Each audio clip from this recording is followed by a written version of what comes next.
Okay guys, I'm going to work through the Coulomb's Law problems set 2 for you, and hopefully this tutorial will answer any questions that you still have before tomorrow's quiz. Okay, so the first thing we're going to work through is the rule of ones. It says up here we're going to use the rule of ones to determine how the changes will affect the force of gravity. And you will have a few like this on your quiz tomorrow. So remember, with the rule of ones, we need to know our equation, which is k q1 q2 all over d squared. And with the rule of ones, if the item is changing, we're going to change it however it says to do it. So in this first one, we're going to triple one of the charges. If there is no change to that variable, we leave it as a 1. So in letter A, one of the charges triples, but nothing happens to the k. One charge triples, so that means it's going to be a 3. And nothing happens to the other charge. But we can't forget about the bottom of the equation. Distance stays the same, so it's a 1, but we have to remember all mathematical operations, so it's 1 squared. When we simplify here, we get 3 for the top and a 1 squared, a 1 on the bottom. So our answer is 3. The FEL will be 3 times as large. So sometimes you might see it written as 3F. That just means 3 times the force we had initially. I'm okay with you just writing in the answer of 3, but that's what the 3F means, 3 times the initial force. Okay, so using that same rule of ones, same equation, how would FEL change if one charge doubled and the other one is halved? Again, nothing ever happens to K because it's a constant. That's the virtue of a constant. So one charge is going to double. Double means 2. The other charge is going to go to half. The distance stays the same. They haven't said anything happened to the distance, so it's going to stay at a 1, and we have to remember to square it, so a 1 squared. Again, I want to simplify. I'm going to simplify the bottom first because it's just a 1, and then on the top I have 1 times 2, which is 2, times 1/2, and 2 times 1/2 is going to be 1. So what changes? Nothing actually changes. It stays exactly the same, or it's a 1F. Okay, in letter C, how does this change if the distance triples? So the K stays the same. Q1 and Q2 all stay the same. But on the bottom of our equation, now it's our distance that's going to change. Distance is going to go to a 3, tripled, and we have to remember our mathematical operations. So 3 squared. So we simplify, and on the top we have a 1. On the bottom, 3 squared is 9. So what happens? 1/9 the force. Okay. In D, we want to know how the FEL changes if one charge triples and the distance doubles. Okay, so now the thing tripling is going to be on the top, just like in our first letter A. K stays the same. One charge triples, the other one doesn't, so it stays as a 1, and the distance doubles. So it's a 2, and it's going to be squared. I'm going to simplify. The top is 1 times 3 times 1. The bottom is 2 squared. So how does our force change? The force will be 3/4 the size. And in letter E, how does FEL change if the distance is halved and both charges double? Okay, so K stays the same. The distance is going to be halved and both charges double. So a 2 and a 2. So now when we simplify, we get a 4 on the top, and 1/2 squared, we get a 1/4 on the bottom. So again, when you've got a fraction in the bottom, it might be best to go ahead and put it in your calculator. I'll go ahead and show you guys how we would do that. And it would just be 4 divided by 1/4. And you get your answer there is 16. Because remember that when we do 4 divided by 1/4, you're really saying multiply by the reciprocal.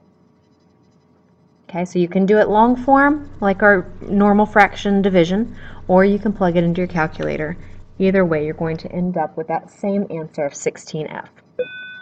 Okay. All right, slide this down, and we're going to start to work number 2. Okay, sorry about that. Now number 2, we're going to start working out these problems. So using our guess method, remember that the first thing that we need to do is list out all of our givens. And there are a lot of variables in this equation. On the quiz tomorrow, you need to be able to identify these variables and fill out the chart like on your gold sheet. So when you see FEL, you need to know what that stands for is electric force. You need to know that it's measured in newtons. You need to know the symbol for newtons is an N. But right now I'm just going to list out my different variables. So we've got FEL, our K, our constant, Q1, Q2, and our D. Those are all the things we need in our equation. So my FEL, let's see, in this question, 2 positive charges of 6.3 times 10 to the negative 6. So both charges are positive at 6.3 times 10 to the negative 6. Remember that C stands for coulombs. Our charge unit is coulombs. They're positive, so I don't need to write down the sign. It's implied to be positive. And they're separated by a distance of 0.5 meters. The question is, what's the force on these 2 charges? They're not going to give me my K, but I know it, and if I forget it, it's on the board, it's on my gold sheet, so I don't have to memorize it. It's 9 times 10 to the 9th. My units for that are Newton meter squared divided by Coulomb squared. I'm not going to write it down in this case. I am going to go ahead and make sure that I write down this equation so you guys can see it. FELK Q1 Q2 all over D squared. This is definitely the easiest scenario because we're solving for the thing on the left. So all I need to do is plug in. There's my K, my Q1, and since both charges are exactly the same, that is also my Q2. All of that divided by D squared. Again, a lot of you guys are forgetting to square this. Don't forget to square it. You will get the wrong answer, and it won't even have the right numbers even looking like it. It won't even be off by a multiple of 10. It's going to look completely wrong. Okay, somebody earlier said they're still having a hard time getting this in their calculator the correct way. So if you're using one of my calculators in class, remember that what you're going to do is you'll press the 9 button, and then instead of times 10 to the power, it's going to be 9, press the shift button, then the E button, 9. It looks like that in my calculator, 9E9. I'm going to multiply that by 6.3, E, negative 6, multiply that by 6.3, E, negative 6. Okay, so I'm simplifying the top of my equation here to 0.35721. If you're getting the same numbers but you're off by a decimal, then it means that you haven't gotten these exponents into your calculator correctly. Okay, all of that is going to be divided by 0.5 squared.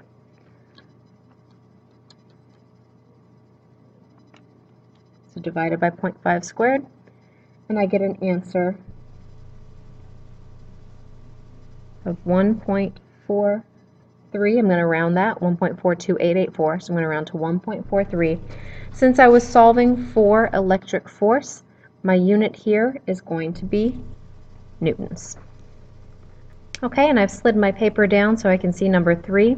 Now number 3, I'm going to be solving for a negative charge and a positive charge. Okay, now my sign is very, very important because I'm going to end up with a negative sign on my answer.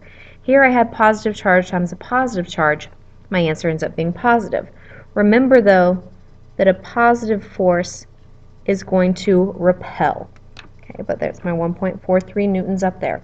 So on number 3, I'm going to start the same way, listing out all of my variables. And now I'm going to read through the problem. I've got a negative charge of 2 times 10 to the negative 4 coulombs. And here's a positive charge of 8 times 10 to the negative 4th. They're separated by a distance of 0.3 meters. And I'm still solving for the force. Again, easiest type of problem to do is to solve for the force. So my K, I need to know for my problem, my equation, is 9 times 10 to the 9th, and now I'm simply going to plug in. Again, for your sake, I'm going to write down the equation, but now I'm simply going to plug in.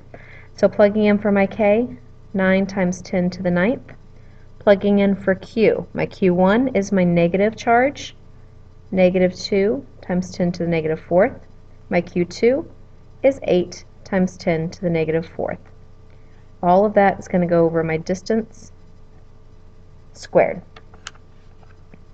Okay. I'm going to go ahead and square my distance first. I like to do that first so that I can simplify it, and it's going to be 0.09.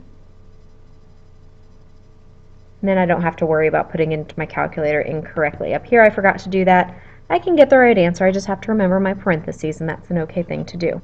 So here I'm going to simplify it, and now I'm going to work the top, simplify that. So again, to enter it in my calculator, I'm going to press 9, I'm going to hit that shift button, 9, I'm going to multiply. I like to use my parentheses when I've got these exponents going on. I want to make sure I've got my negative sign in there for my negative 2, because that negative is going to come into play in my answer since I have a positive and a negative charge. And then here's my 8. But the 8 is positive. All of my exponents are negative. So I simplify this on the top to negative 1440 all over 0.09. That was my 0.3 squared. And now I'm going to get an answer for my FEL of negative 16000. Negative 16,000, I'm still solving for a force, so that's newtons. Remember, this negative sign is really telling me that this is an attractive force. But that is my answer. The negative sign is telling me attraction. The positive sign is telling me repelling. Unless the question specifies, you do not need to write it down. Okay. I'm going to pause this video and I will do the back in a second video. I have a time limit on this one, so 12 minutes gets you through the first 3 problems.